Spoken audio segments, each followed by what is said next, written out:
Welcome, friends. Welcome. Welcome to this second evening panel on Wednesday, the 22nd of June. It's day 5 of the 99 Days of Peace through Unity. It's day 5 of World Unity Week. We are honoring the foundation of life that is air today.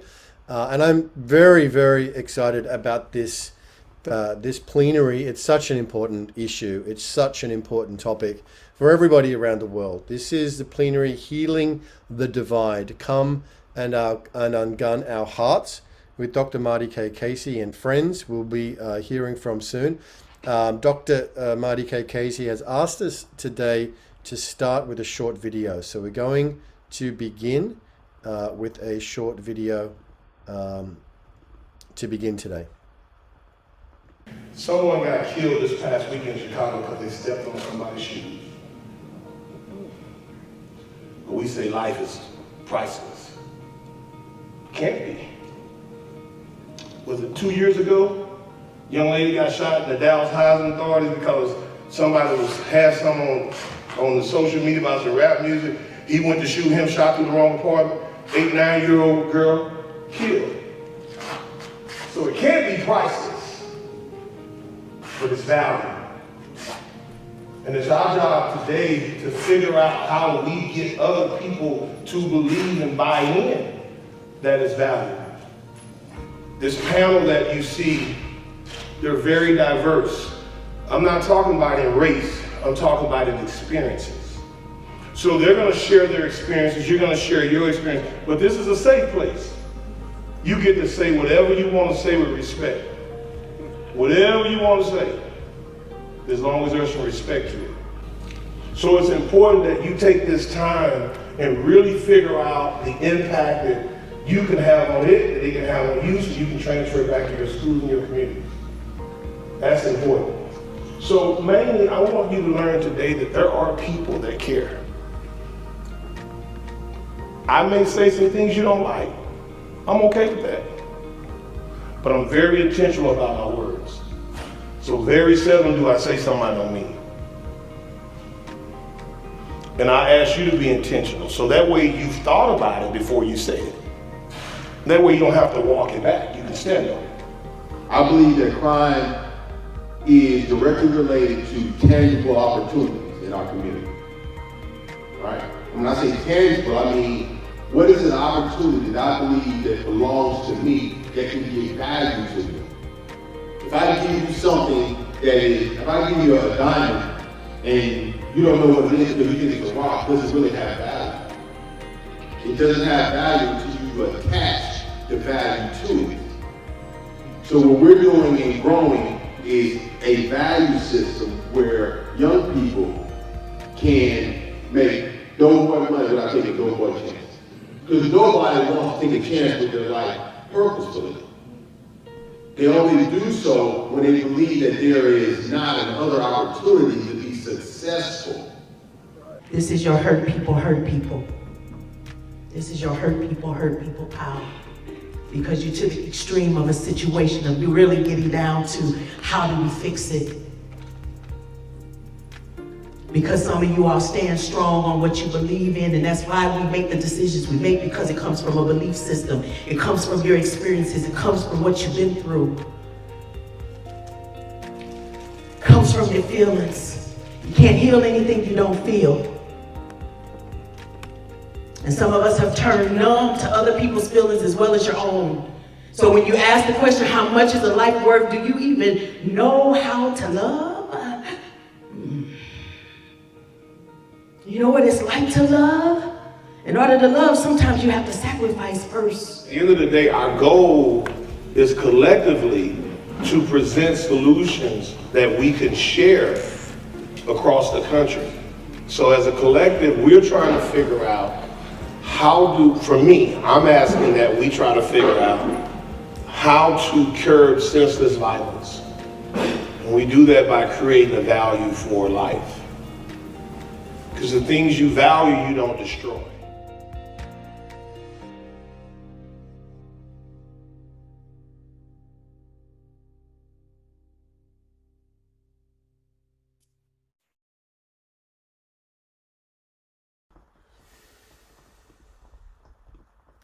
Hey, Dr. Marty. Thank you for that. Thank you for that video. And it's great to be with you here. I know we kind of met in World Unity Week back in 2020. So it's very special to be still walking together and working together. Dr. Marty K. Casey. Let me just share a little bit about you before you introduce your panelists today. Dr. Marty K. Casey, performance artist and activist, has procreated and given meaning to a new word, activist, leveraging the arts for healing. Dr. Casey founded UnGUN Institute, focused on healing trauma through applied arts. Dr. Casey has found a way to connect and communicate through the arts. In 2020, she performed on stage in the Big Apple for the AARR Association to a sold-out crowd just days before the global pandemic forced a lockdown. While the pandemic slowed us all down, Dr. Casey still found ways to push her agenda for activism and community healing, and as such, her efforts gained recognition by the St. Louis Business Journal, featuring her on the cover as one of the top 25 most influential businesswomen in St. Louis. Dr. Casey's community and philanthropy efforts over the past 10 years have yielded numerous awards and accolades. However, the greatest reward of them all is realizing the positive impact that her commitment to engaging, connecting, and communicating with the community has had. Dr. Casey actively serves on 3 boards: Hope Creates, Gateway to Dreams, and Purpose Earth. We saw their video at the top of this program, all aligned with her mission to heal communities through the empowerment of recovery through expressive arts. In 2021, Marty K. Casey received the Presidential Lifetime Achievement Award, signed by President Joseph R. Biden. Marty K. Casey, welcome back to World Unity Week. It's great to have you, and we are really going to dive in now to this very, very important discussion on healing the divide. Wow, absolutely. Thank you, Ben. Ben, it's been more than just us connecting. We are family. And it is such an honor and a pleasure to be here today. When you called and you asked me to speak on this plenary, I knew that it was necessary. There was absolutely no way that I would say anything other than when and what time. And upon starting to pull that together in the framework of what we're talking about today, so I want to have you all interact with me a little bit. So the first thing that I want you all to do, if you have pen and paper near you, I need you to write down what this is called. It's healing the divide. And I'm going to give you 4 spaces, 4 pillars of where we are identifying where some major divide is in our country, as well as how that also impacts us globally. But it even divides us in our community, even in our own homes, even all the way down to self. So this is an opportunity for us to kind of do a heart check, and that's why it's called Come and Ungun Hearts, because we need to take a look in the mirror at ourselves and see where we are in dealing with this divide and how we can collectively come together to make a difference. In that video that you shared, that you saw, I want to quote Bruce. He said, "The things you value, you don't destroy." I need you to write that down. The things you value, you don't destroy. Now, when Ben called me, Ben sent me with a little bit of framework. He says, "Dr. Marty, we need to talk about what's going on with this gun violence as it continues to rise with all of the mass shootings that are in the media now. And we know mass shootings, this is not new. This is something that's been happening for a while now. We really come to know it on a collective level since Sandy Hook. And when you think about these mass shootings and you think about any type of shooting, when it hits home, right? When it hits home, hits your own backyard, that's when we decide to get involved. We go outside, we boots on the ground, we become these activists, we're moving, we're doing what we should always be doing. And that's what we're coming into this room today. And I've handpicked some specific experts to come to talk to you passionately about who they are, why they are, and what we are suggesting us all to do. That we may start with their stories, but we're going to end the action on us. Write that down. We're going to end the action on us. See, it is important that when we come into these spaces, we don't just hear what is being said, but you allow it to activate you to move and do something.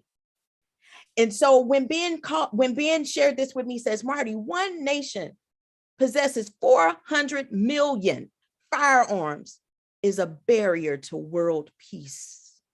And my God, it is. 400 million firearms. Wow, think about that. Think about that for a second. If everyone picked up one of those firearms today and began to load it up and start shooting, we all would be at risk. I want you to know, don't wait on them to load the guns up, because we're already at risk. It's now, we're in the now season to do something. The panel before us, the powerful panel before us, talked about breath. The difference between life and death is breath. You either have it or you don't. I want to keep breathing. I want to keep living. I want to be safe. And I believe we all want the same things. It doesn't matter where we live, what our zip codes are, what we look like, where we grew up, what we believe in, who we know, how much money we have. None of those things matter.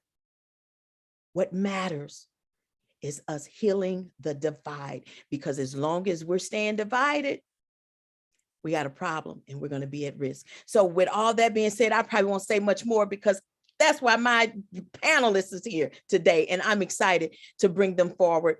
First, I want to introduce to you Patrick Carolan. And Patrick, after Patrick Carolan, you're going to hear from Anasuya Isaacs, and then you're going to hear from Mr. Bruce Carter. We first going to begin with Patrick to introduce himself. And Patrick, if you please would tell us how you come to be so passionate about speaking out and being an advocate against gun violence. If you can share that with us, and then we will bring Anasuya into the conversation. And thank you. And thank you both for wearing orange. Well, thank you, Dr. Marty, for inviting me. Just as you had said that Ben asked you to do this, and of course you had to say yes. Well, when Marty called me and asked me if I would do it, I, of course, had to say yes. So happy and grateful to be here with you and with the other speakers. I'm Patrick Carolan. I'm a Catholic Franciscan activist. I've been an activist for the most part of my life. I ran an organization called the Franciscan Action Network in Washington, D.C. I co-founded the Global Catholic Climate Movement, the Faithful Democracy Coalition. And I've been involved in this kind of work, justice work, both from a faith perspective and also from I was a union president for many years in the 80s and 90s.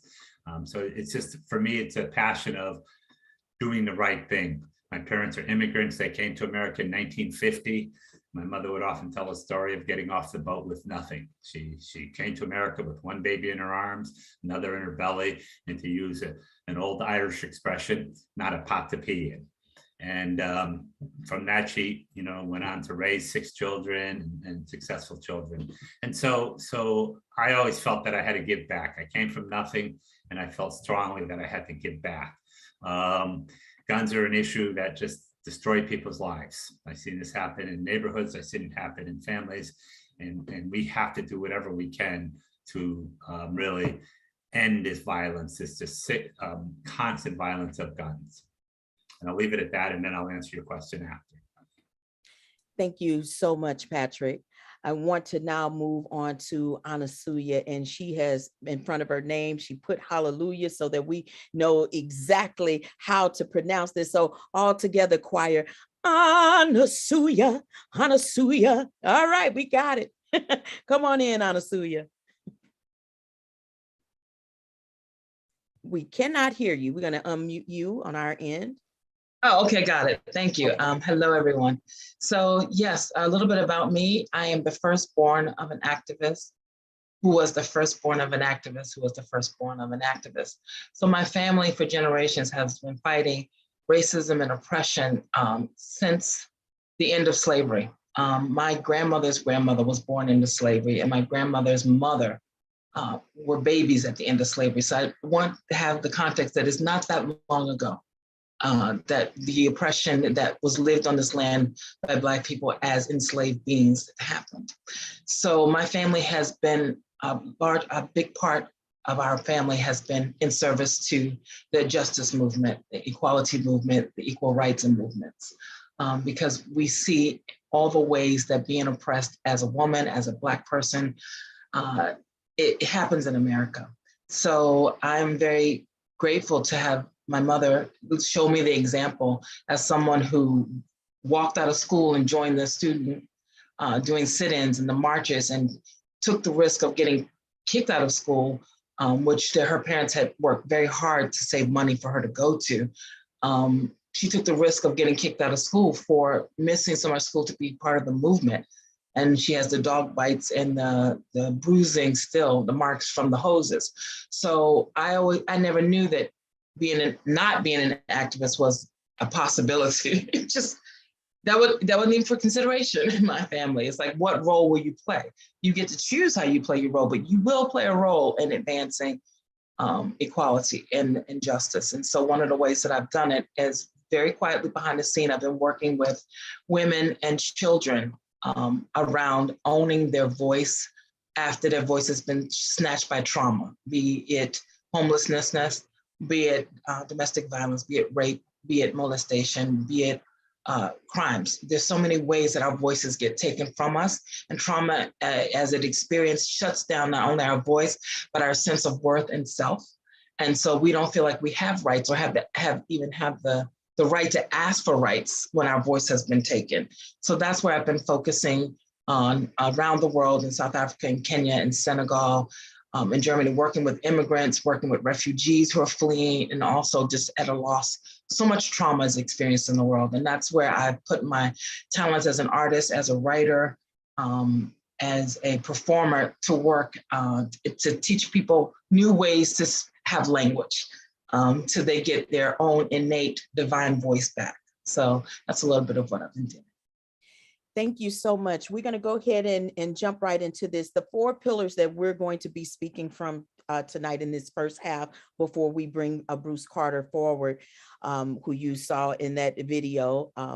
We're going to be speaking from the pillar of racial, cultural, gender-based, and spiritual.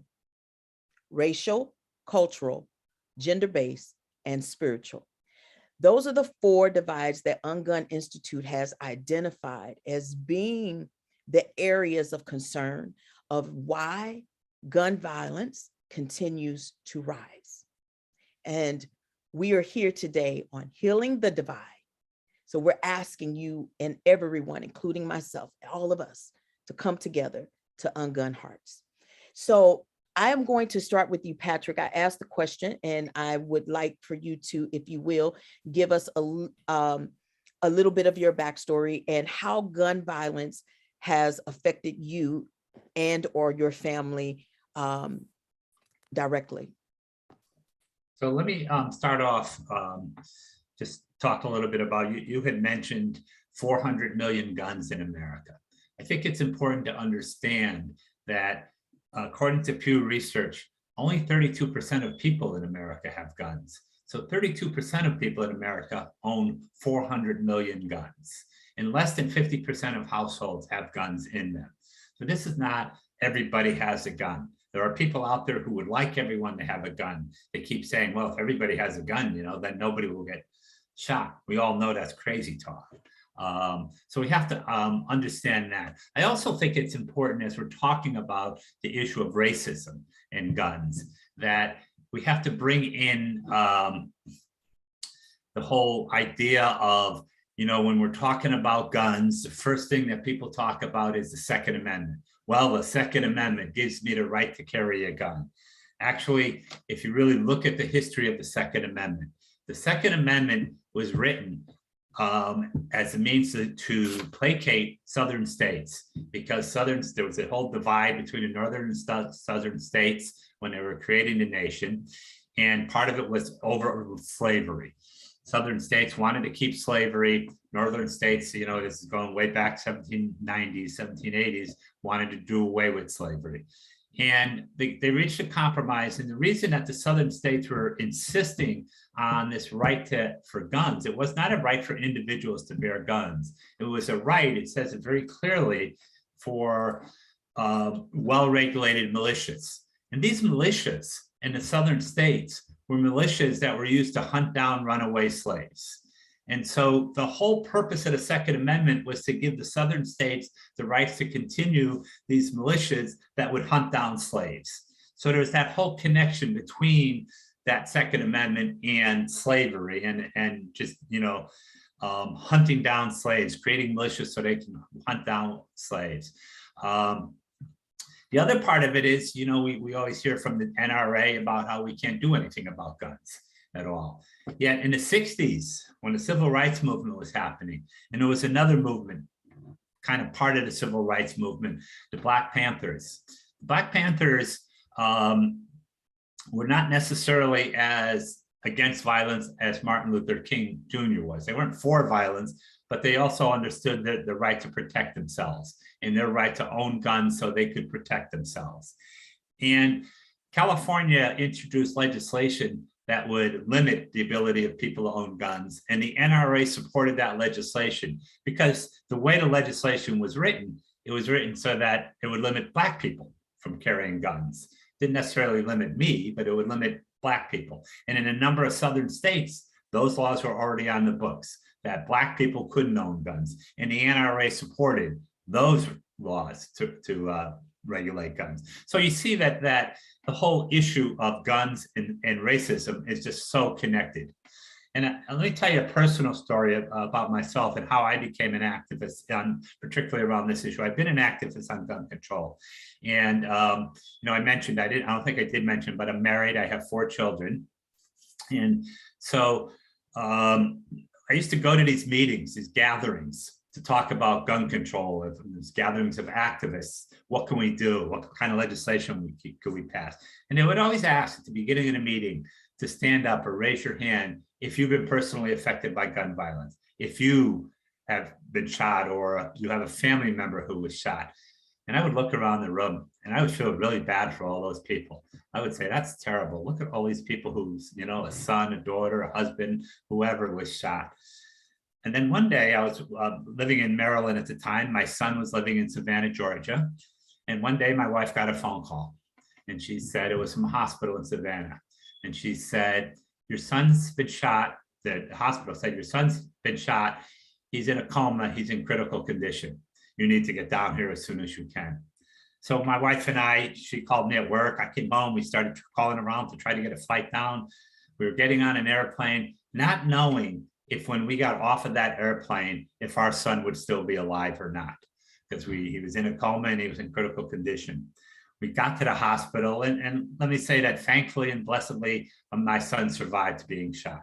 But we heard the story of what happened. My son was serving as a peacekeeper between 2 friends that got into a very bad argument. One of them pulled the gun out and ended up shooting my son. He was just trying to separate these 2 guys. When the police came, the police blocked the street, wouldn't let the ambulance down, and started questioning my son.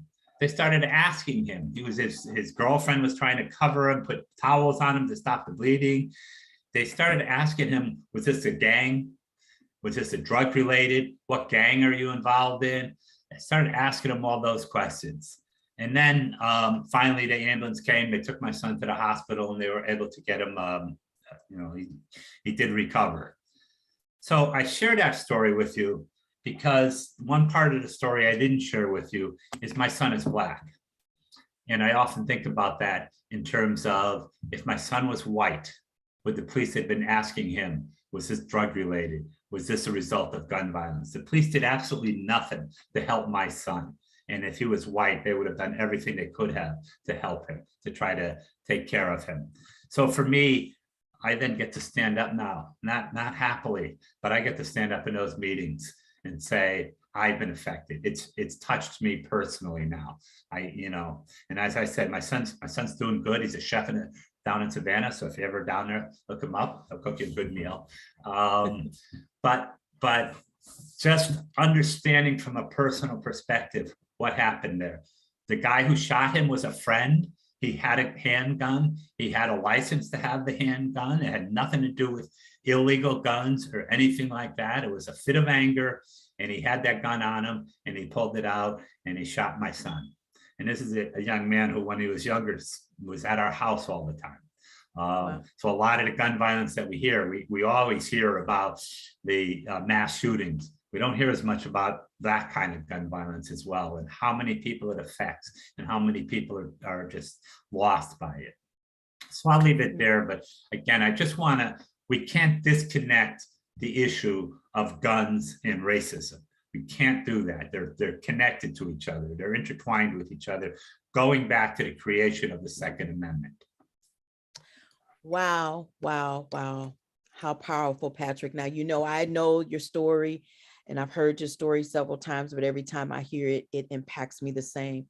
And that is one of the reasons that I asked you specifically to come and speak on this panel, because I want you all, you don't have to answer out loud. And this is not a criticism or anything like that. But again, we are ungunning hearts. So I just want you in this second to stop and think about when Patrick was telling his story, how you were feeling.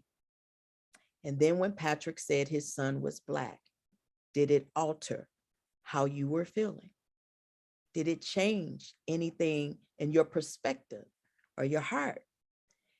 And the reason that I'm specifically asking that is because I work with a lot of the mothers of the movement who have had high profile cases of their sons and daughters being shot and killed specifically by police officers. And we all know that we need men and women of the law. I'm a firm believer of that. I have a lot of family members that would be unemployed if we did away with police officers. But let's just be honest today, and let's admit that we have some places where we need to heal the divide. And that is one of those places. And if there was anyone that could really speak to this narrative in that way, it's definitely Patrick. Because I guarantee you, you didn't see it coming, that he was going to share that his adopted son is Black. And for him to say to us today, he knows without a shadow of a doubt, if his son was non-Black, he would have been treated differently. We need to heal the divide. Thank you, Patrick, for being so transparent about your story. I know Bruce is itching to say something, but you coming up in a little bit, Bruce. I already know. And so now I want to bring us to that second space. So again, this is Healing the Divide, Come in Ungun Hearts. The 4 pillars that we're talking from today is racial, cultural, gender-based, and spiritual. Our next area is cultural. We just spoke about that, Anasuya.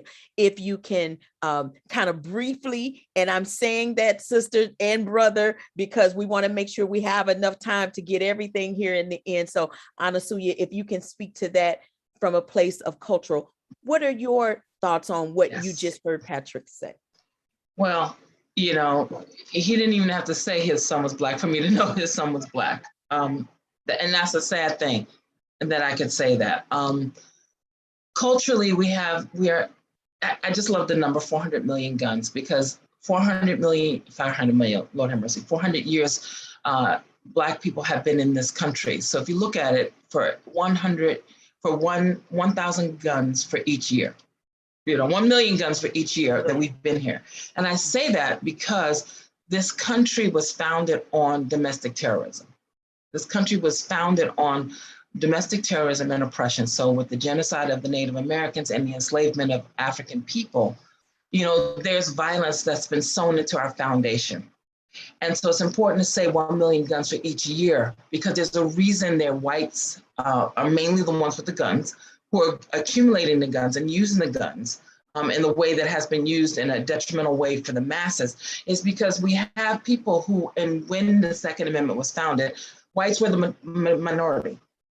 They were, because some whites had hundreds of slaves. So that means, a family of 5 or 6 had hundreds of slaves. Well, they're outnumbered. So they need to outgun the numbers. So the need for guns to protect themselves against the Black majority, who have every right to rebel and revolt and lash out against their white oppressors, but didn't.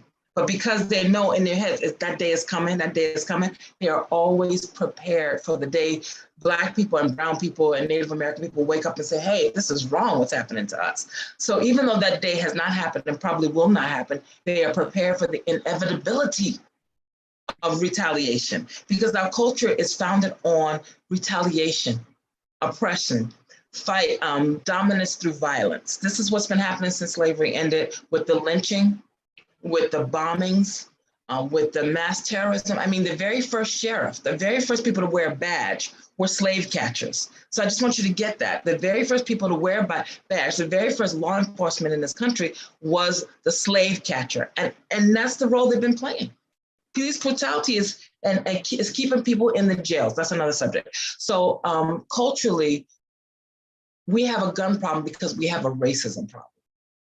I want to move us right into this third pillar while you're right here with that, because those are some really fantastic points. And I want to say this, you guys, this is a hard conversation right now. This isn't necessarily the feel-good room. I'm sorry. I'm sure there'll be something to come up a little bit later that can get you back to a place of feeling good. But if we don't have these conversations, it's necessary, right? These conversations are so necessary. Truth is so necessary for us to speak that. But I want you to know, myself, along with everyone on this panel, we are peacekeepers. We are peacekeepers, and that is why we show up to do this work, and we show up in these spaces to speak the truth, to inform, so that we can move forward and bridge everybody together. We are aware of the truth. We will speak the truth. However, we do invite you to try to hear what needs to be said today. So Anasuya, where you right there. I want to move us to that third pillar of being gender-based, because you started to speak on that. Yes, I did. And I was like, oh, okay. I know. That's great. I'm glad. So let's move you right into that. So when we look at, let's bring that framework back in again. Again, we're talking about 400 million firearms are in one nation, America.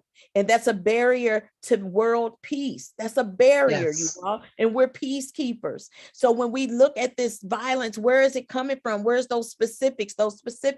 We seeing it come in from a racial standpoint, a cultural standpoint, and now gender-based, and then spiritual, right? When that's divided, when those things are divided, we have conflict. And where there's conflict, there's war. So Anasuya, please go ahead and jump in again. Well, I was very fascinated by this whole aspect of mass shooters. And so I started doing research and finding that there have been people who have researched mass shootings since 1966. So as in looking at every single mass shooting since that time. And there are 4 things that they have in common. 1, they're men, not women. Secondly, 80% of the mass shooters are white men. 20% are some other race. So 80% are white men. The third thing they have in common is that 100% of the mass shooters and 100% of them are misogynists. They have a hatred of women.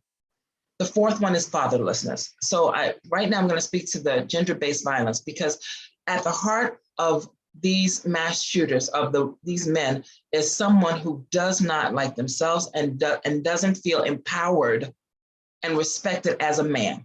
So their inability to feel respected as a man, by whatever definition of a man there is, it usually is the definition is a violent strong man, a bully, machismo, one who has commands respect or fights for respect. And so we have men who see women as the root of all their trouble. And so the common denominator is that there is a hatred of women, and most of the actions they take before they shoot masses is either a rape or a shooting of a woman, domestic violence of a woman. That's just always just like the inciting incident.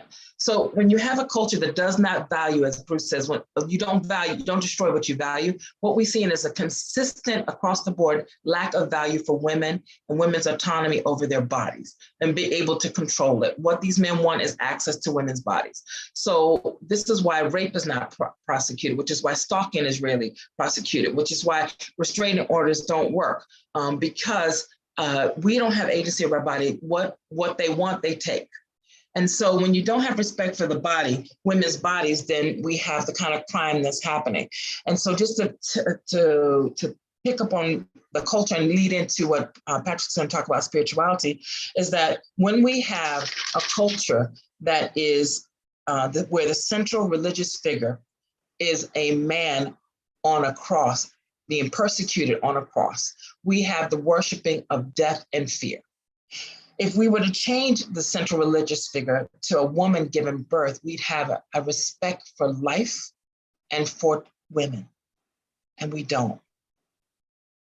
So this is what's really important, is that we help men to honor the divine feminine in themselves and in other people, because lack of respect for women is driving this need to, this machismo. There's lots more I can say about it, but I will not. Pass it on to Patrick. Honestly, I was getting ready to say, I think that's a subject matter that we definitely come back to at a later date and really speak more about that, because I am a believer that what we feed our children is what they eat. It's what they eat. What we feed them is what they eat. And to that point, if we keep showing them war and we keep talking about war, war is what they're going to respond to. So we have to feed them love, talk about love, show unity. And I believe that peace can happen. And that's going to bring us to this next segue. Peace can happen on earth. We can live in peace. We don't have to wait to take our last breath and die to rest in it. We can live in it, and we can start today. So that brings us to our last pillar. Patrick, again, I'm going to give you the same thing. When you see this little pen come up, that means we're kind of running short on time.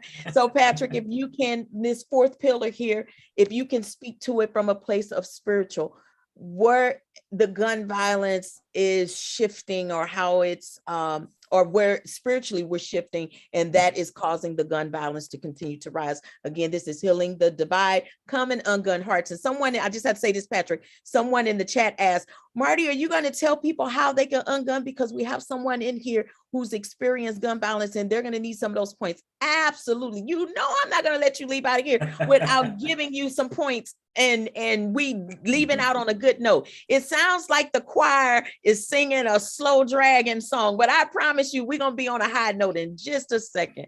But we had to get to this truth first. Patrick, please.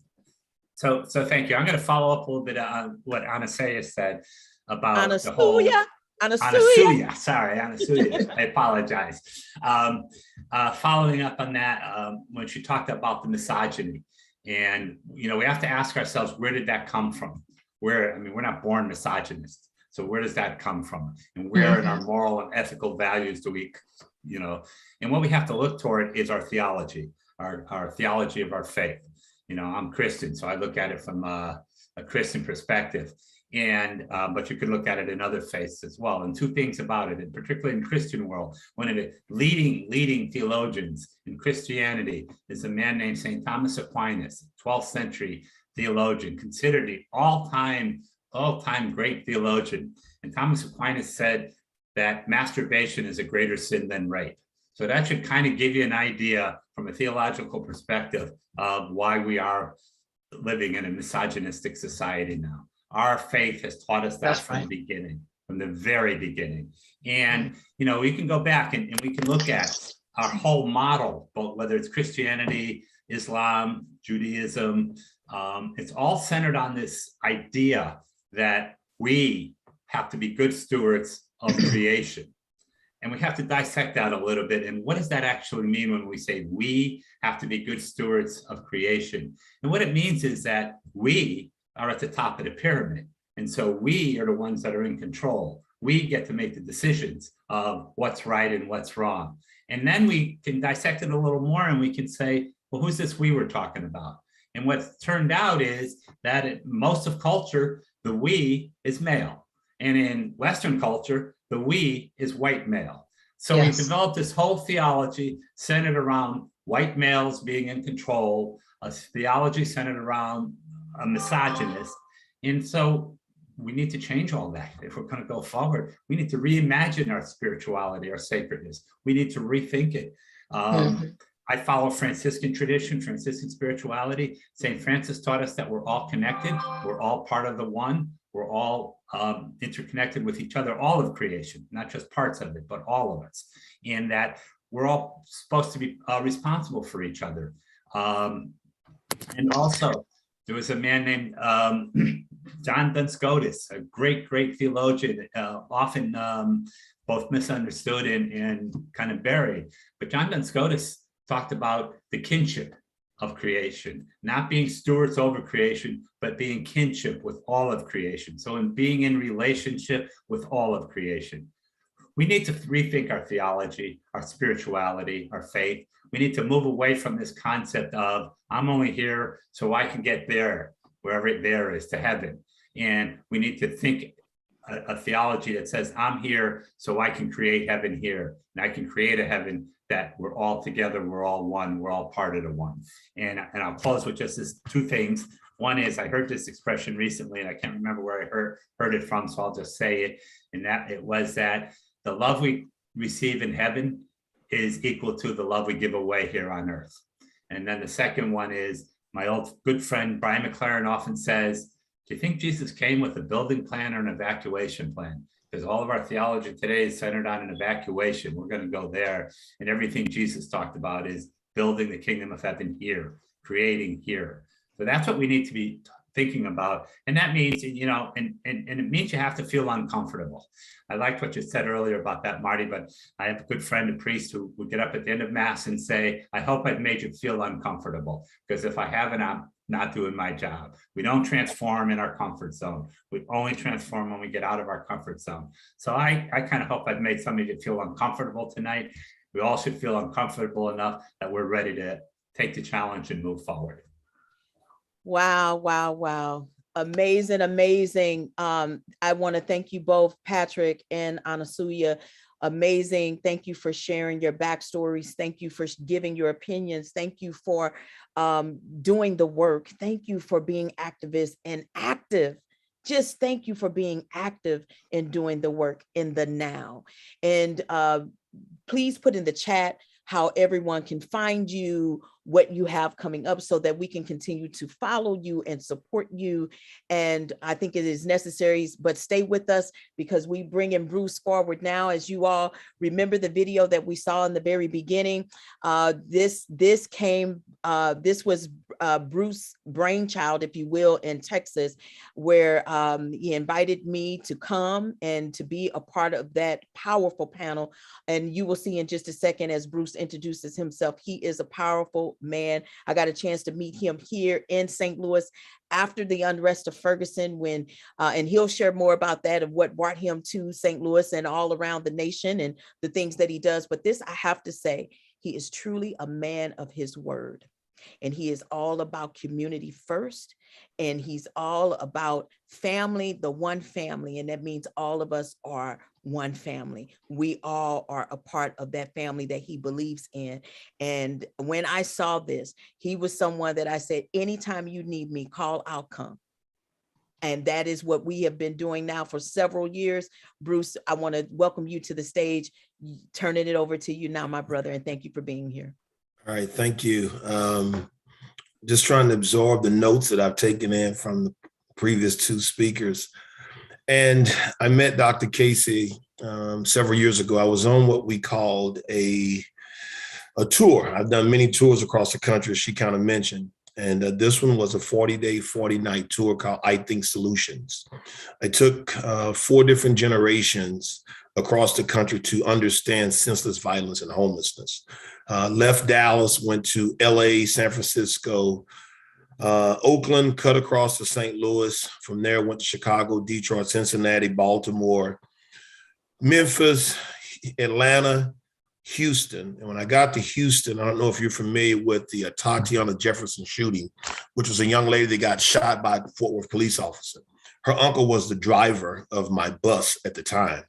I became the spokesperson for that family, and it put me in a place where I had furthered the relationships with law enforcement.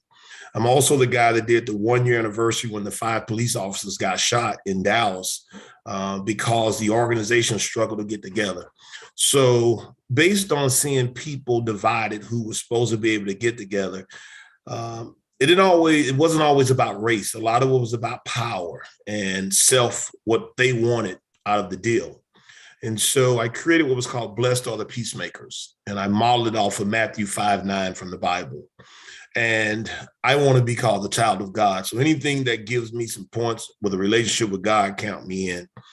And I've taken that data in the last 5.5 years. I've spent 300 nights in hotels each year across the country doing different tours to understand America. So I have primary data.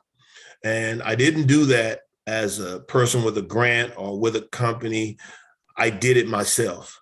And it allows me to make everyone uncomfortable. And so when I'm in your city, I'm going to make you uncomfortable if you have issues. Many cities I've went into, they always told me about, you don't know my city. Well, it's pretty much the same. Young Black men are killing young Black men at an alarming rate, and nobody wants to talk about it. And when I bring it up, people say white people kill each other too. And I say, well, I can bet the farm that a young Black man is going to kill a young Black man today, and I'm going to get paid on that bet. But understanding that, I decided I wanted to build a relationship with servants because that's what I believe I am. And that's where I met Dr. Casey when I was in St. Louis, met her and kind of watched her from afar, didn't talk to her after I left very often. But in last year, I was wrapping up Blessed Are the Peacemakers, and I looked to find servants from across the country. So I brought 150 people together from East, West, Midwest, and she was one of those, and she received the Presidential Lifetime Achievement Award. And it was in that moment after we did the video, we had the people in the room, people were crying, there were men, there were women, there were children, but people were still being killed for as little as stepping on someone's shoes. The mass shootings, yeah, they're bad, but there's a mass shooting that we don't talk about in the urban cores every day.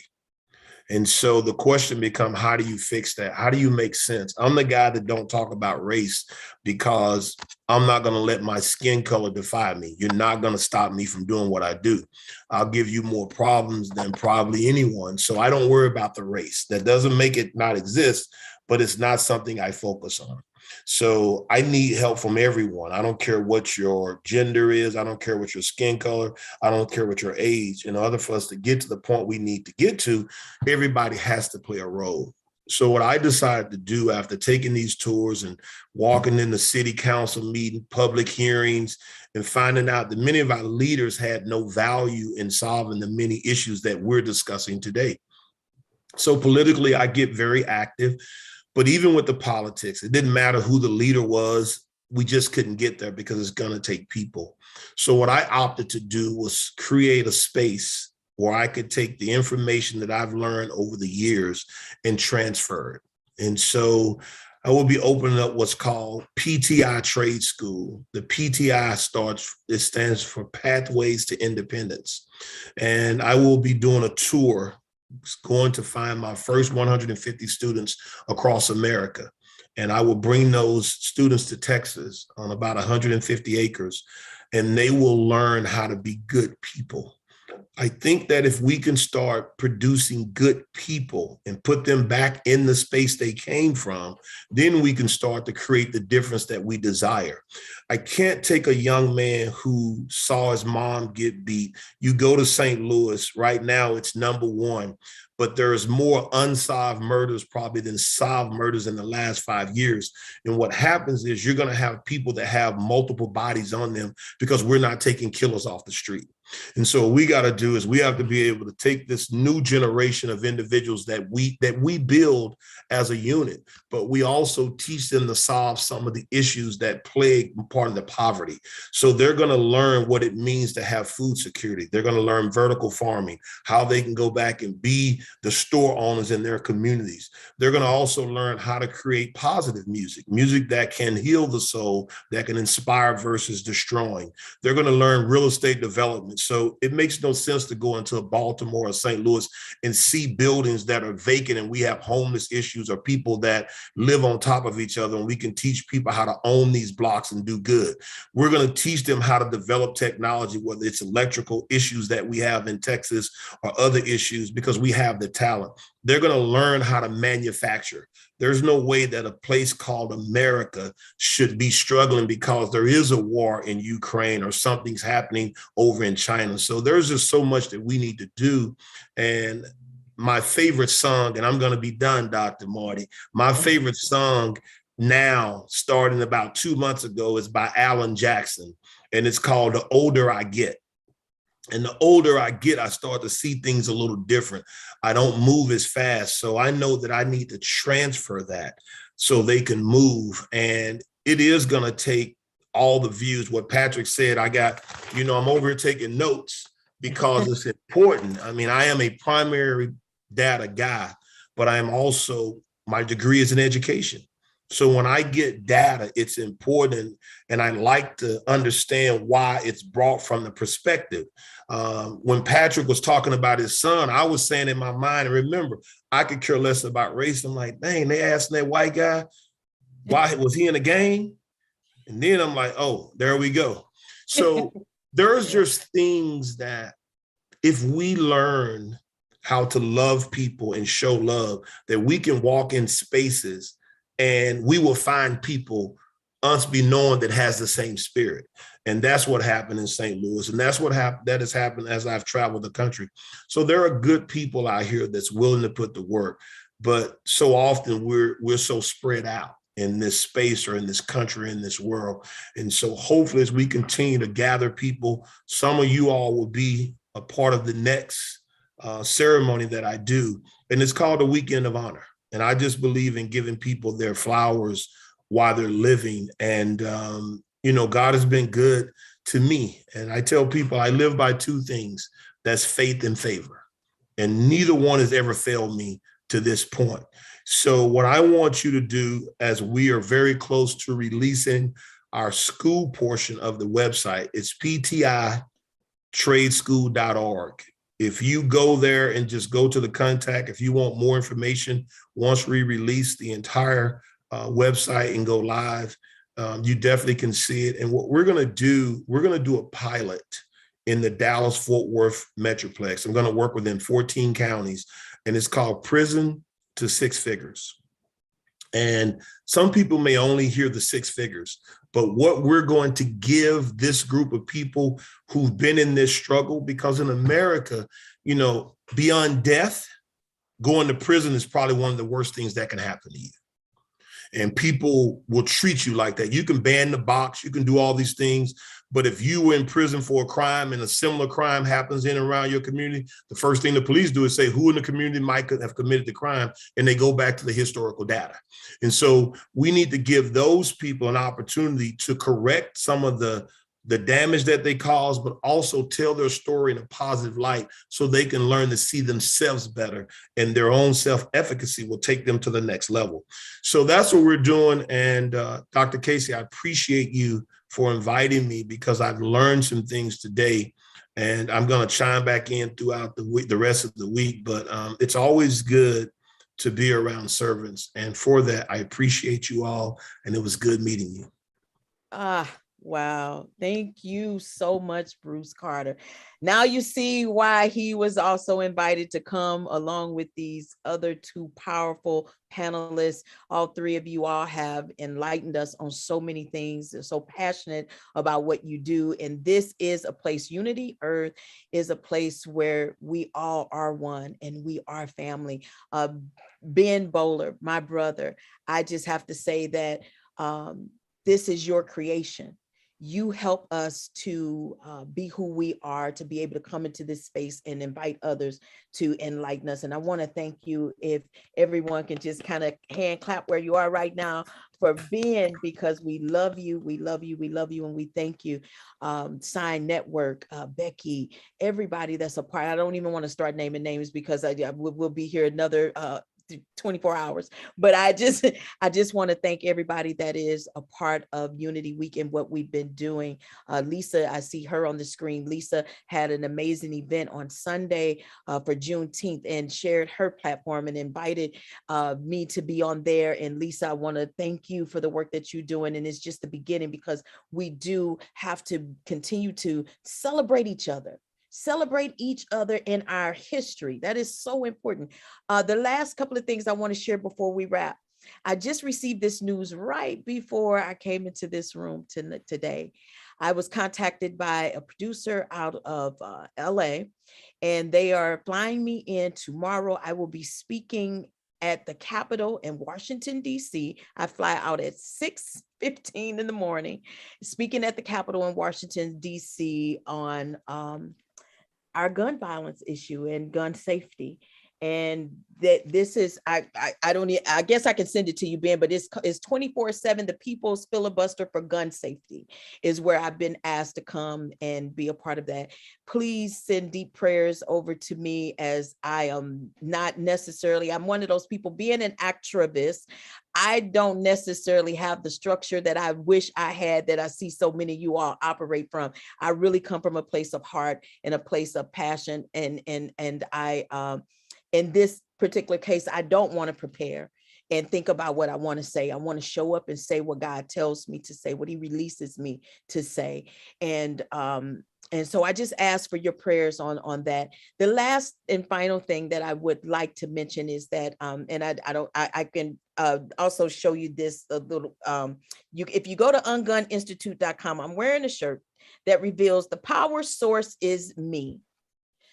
I need you to get a shirt, because that's the truth. The power source is you. Someone asked earlier, we're going to give some, what is one of the things we're going to do to help people to ungun? That's what we want to do. We need to remind you that the power source is you. So I want you right now, say this with me. The power source is me. Point to yourself. The power source is me. Right. Power source is your me. heart. Yes, the power source is me. Now, how can you be the power source? What are you tapping into daily that gives you that power that's needed, that allows your voice to come alive, that gives you the opportunity to weigh in and make the changes, the necessary changes that we need to see happen and we want to see happen in our world, our country, our house, our communities? What you're tapping into every day is social media. Did you share this yet? You have the power to do so. Have you shared this? Have you said to somebody, hey, it's some real powerful things in here I think you need to hear. I know the work that you're doing, and this lines up with who you are and what you're doing. I need you to see this. If you don't see it right now, jump in and watch it later. Share it right now. You have the power to do so. Social media is that powerful. You have the right to say what you want to say, how you want to say it. But all we ask is that if you want to be powerful, you lead with love. You lead with love. So before you just make a post and start speaking from a place of anger, in a place of disappointment, in a place of opinion, I want you to check your heart, ungun it, and lead with love. That second space that you tap into, that you have the power to control and maneuver and make some things happen. It's how you spend your money. What are you spending your money on? What businesses are you keeping employed and flourishing and building in our country that is supporting gun violence or guns or the NRA? Where are you placing your money? Your money is powerful. Stop, breathe, and think. That's an ungun solution. Stop, breathe, and think. Because when you think about, oh, wait, I don't really want to support because I believe they're behind. I better not. I'm going to go over here. Be intentional. That third and final place, and that's on the back of the shirt, these three pieces that I'm talking about right now. So the third part is, how are you spending your time? This was time well spent tonight, hearing Patrick and Anasuya and Bruce, and hopefully myself, hopefully I've shared some things. We wasn't here to waste your time. We were here to value your time and give you more to be able to lean on later. You are the power. The power source is you. Today, I challenge you to plug in. And how I need you to plug in is that I need us all to be walking billboards. I want to see 400 million shirts across the world. For every gun that has been built and purchased and is laying around waiting to be used to hurt and harm someone in America and beyond, I know we're powerful enough to where we can get behind a movement and we can have these shirts everywhere that it'll make it. If they got ready to pull out a gun, they'll see so many orange shirts saying, I'm the power is me, and they'll decide to do something different. I believe we can be our own billboards and speak truth and walk truth and live in truth. So I invite you to go to unguninstitute.com and purchase a shirt or two. You know somebody who owns a gun, ask them to purchase a shirt or two.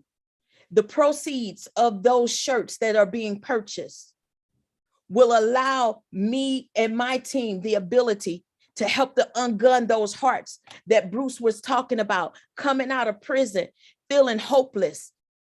You giving a person a second opportunity. We say that when they serve their time in prison, but then when they come out, we still imprison them by not giving them a job, not giving them an opportunity, continuously talking about what has happened in the past versus helping them to completely heal and to show up and be better. So we want to make sure that we can serve those individuals for free. Hurt people hurt people. Healed people heal people. UnGUN Institute is in business to help others heal. Help me do that. Why don't you help me do that today and join the movement to make that happen? Thank you, Ben Bowler. Thank you again to my wonderful panelists, Patrick, Carolan, Anasuya, Isaacs, and Bruce Carter. We thank you. Wow, thank you. Thank you. Thank you, Dr. Marty K. Casey. It is a very powerful, moving, real, uncomfortable conversation. And Bruce Carter, thank you so much for your insights. And we want to hear more from you too, Bruce, as we go through these 99 days of peace through unity. Sister Anasuya, wow, you're just bringing so much beauty and light and grace and truth and wisdom there. There's so much more to discuss. Patrick, we're going to be talking about, hosting regular conversations across these weeks between World Unity Week and building up to Peace Week in September. This conversation is just beginning, in the sense of where we are now, Marty. So thank you for bringing it together. Thank you for organizing it. Make sure everybody goes to unguninstitute.com and also ptitradeschool.org and to support the amazing work that's being done. We're right here with you. We want to support. We want to follow your lead. And we want to be a part of the healing and ungunning ourselves, our communities, our nations. It's all together. Thank you for your leadership, Marty. As we close this plenary day 5 on the day of air, there's just a couple of things I want to share really quickly just as we close. Can I interrupt just one second before you do that? Because I wanted the close and the end on you. There are a couple of people in the room that I would like for them to come forward because I want to just briefly introduce them. I saw Lorenzo Davis and I also saw Ms. Jackson, Audrey Jackson. I don't know if they are both in the room or able to come on screen. Okay, so sorry, Marty, who? Audrey Jackson? Audrey Jackson and Audrey Lorenzo Jackson, Davis. Yeah, let's bring Audrey up. There's Audrey. Okay, and then Lorenzo Davis. Lorenzo Davis is not on video, but we can see if Lorenzo wants to start their video. But okay, you got Audrey. Okay, Audrey. I want to just share this. Audrey Jackson, you all may or may not, and then you can look this up later. Her son, very high profile rapper in New York, Pop Smoke. Pop Smoke was gunned down and killed in California back in 2019, I believe it was.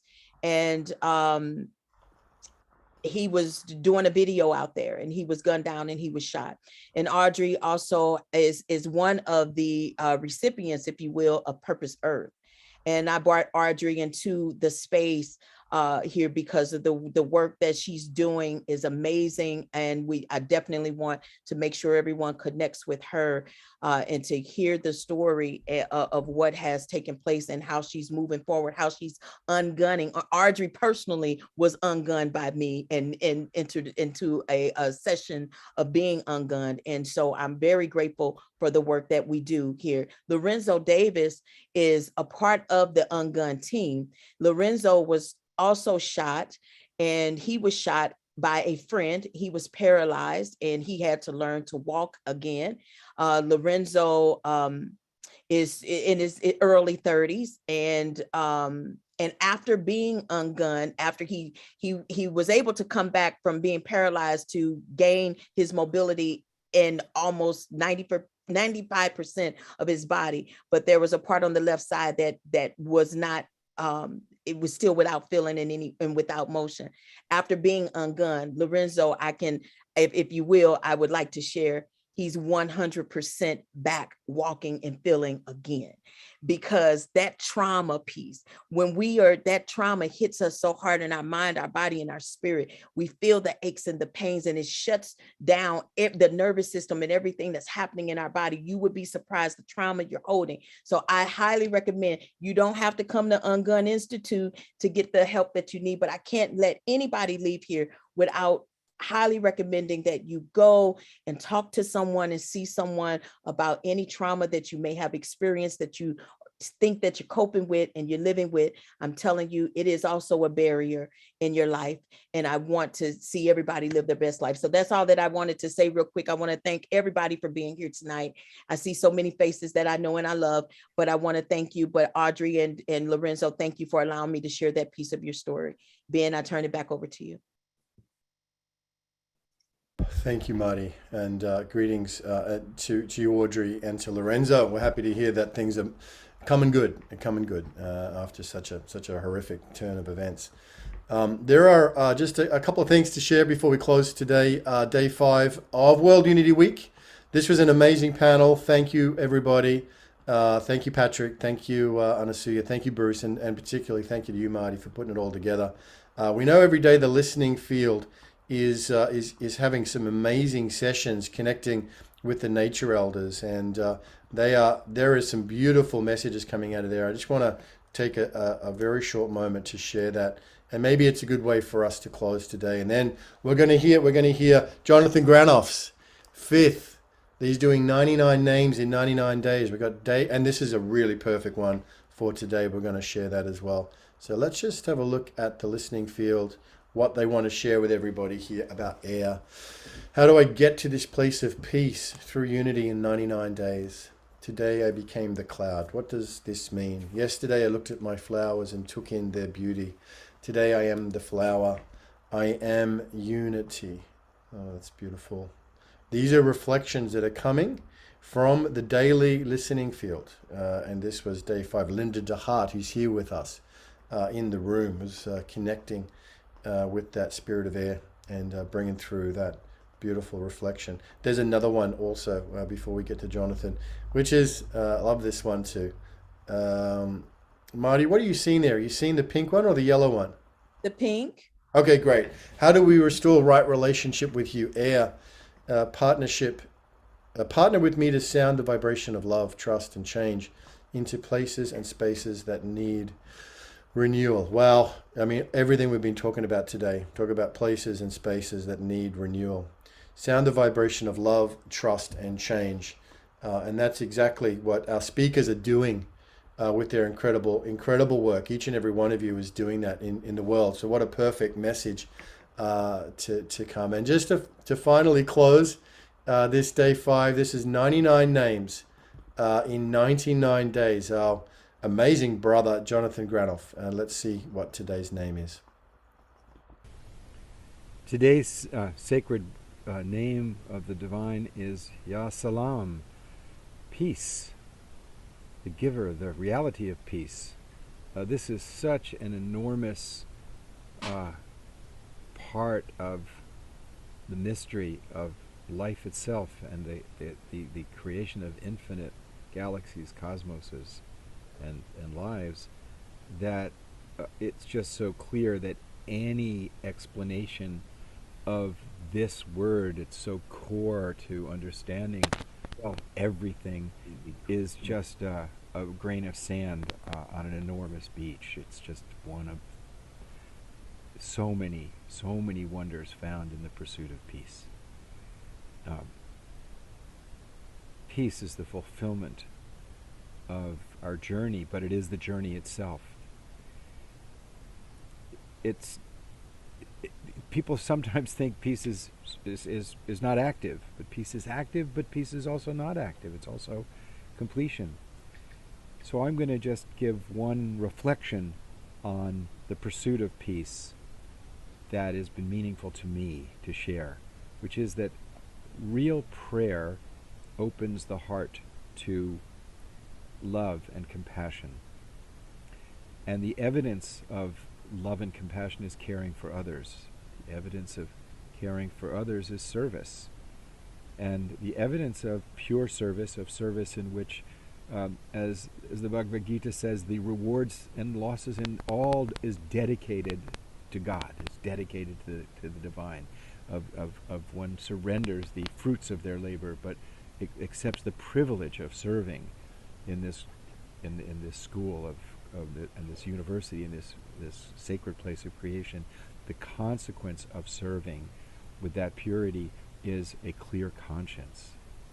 And the consequence of a clear conscience is inner peace. And the inner peace that comes from the clear conscience awakens profound gratitude. And the consequence of gratitude is the acceptance of the blessing of grace. And in the acceptance of the blessing of grace is a state of prayer, which amplifies loving kindness and compassion, which amplifies caring for and connectivity with other lives, which amplifies the privilege of serving God, and which amplifies the inner conscience awakened and the peace that comes from that, which amplifies gratitude and grace. And this cycle of going deeper and deeper into the fulfillment and the joy and bliss that comes from prayer, compassion, service, conscience, peace, gratitude, and grace is a peace that surpasseth understanding. So may we become the people of peace, and the way to peace is peace. All praises are to that great giver of life and the wonder of peace. 99 days, 99 days, 99 names, one unity. Thank you. A powerful way to finish. Thank you, Jonathan. Marty, anything you want to say just before we end this? No, other than the fact we know that it's not the guns that's really the problem. It's the hearts. Let's change the hearts. Let's change the hearts. Let's love more intentionally and on purpose.